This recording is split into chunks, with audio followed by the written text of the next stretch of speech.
The quiet village of Brookside was nestled between rolling hills and lush forests, a peaceful haven where life moved at a slow, comforting pace.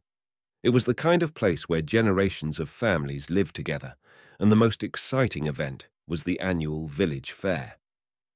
10-year-old Timmy had always cherished his summers in Brookside, visiting his grandparents' farm. But this summer was different.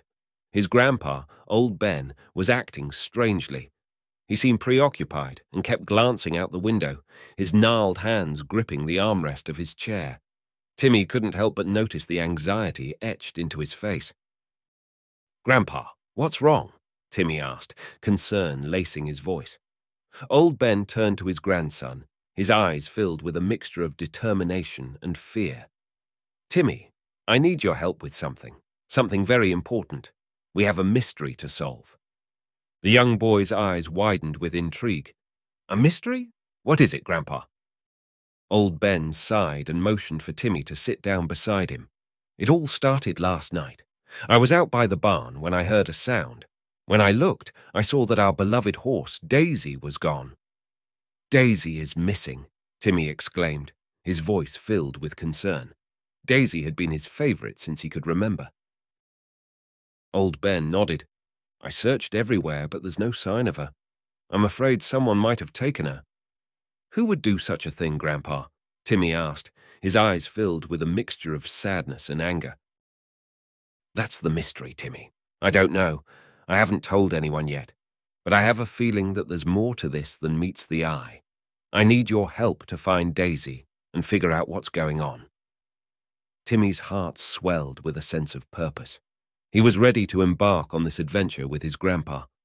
"We'll find Daisy, Grandpa, I promise." The two of them set out on their quest, exploring the village and questioning the townspeople about Daisy's disappearance. Nobody seemed to know anything, and the villagers were as puzzled as they were. It was as if Daisy had vanished into thin air. Days turned into weeks as they continued their search. Every morning, they woke up with a glimmer of hope, only to have it dimmed as they returned empty-handed each night. One evening, as they were walking near the edge of the village, they noticed a group of suspicious-looking individuals loitering near the old mill. Timmy's curiosity got the better of him, and he whispered to his grandpa, "Do you think they know something about Daisy, Grandpa?" Old Ben squinted his eyes, studying the group from a distance. "I don't know, Timmy, but they don't look like they belong here. We should keep an eye on them." They retreated to a hidden spot, watching the group closely. The gang members were making hushed conversations, and Timmy noticed that they had something peculiar with them. A rope. "Grandpa, what do you think they're doing with that rope?" Timmy asked, pointing discreetly. Old Ben squinted again and whispered, "I'm not sure, Timmy, but it looks like they're planning something." The gang members suddenly dispersed, with one of them tying the rope to a nearby tree. As they retreated, they left the rope behind. "Let's follow that rope, Timmy. It might lead us to something important," Old Ben suggested, his eyes filled with determination. They stealthily followed the rope, which led them deep into the forest. As they ventured farther from the village, the forest grew denser, and the silence became oppressive. At last, they reached a clearing, and their eyes widened in disbelief. There, tied to a tree, stood Daisy. Her eyes were filled with fear and exhaustion, and she looked as if she had been through a harrowing ordeal. "Daisy!" Timmy cried out, running to her side and gently patting her mane. "We've found her, Grandpa!" Old Ben couldn't help but smile, relief washing over him. But his joy was short-lived as they heard the sound of approaching footsteps. The gang members had realized that their rope had led someone to their hideout. Timmy and Old Ben quickly untied Daisy and began to make their escape, but they were met with the gang members who had surrounded them. "Looks like we've got ourselves some troublemakers," the leader of the gang sneered. Timmy clutched his grandpa's hand, fear and determination in his eyes. "We won't let you take Daisy away from us again."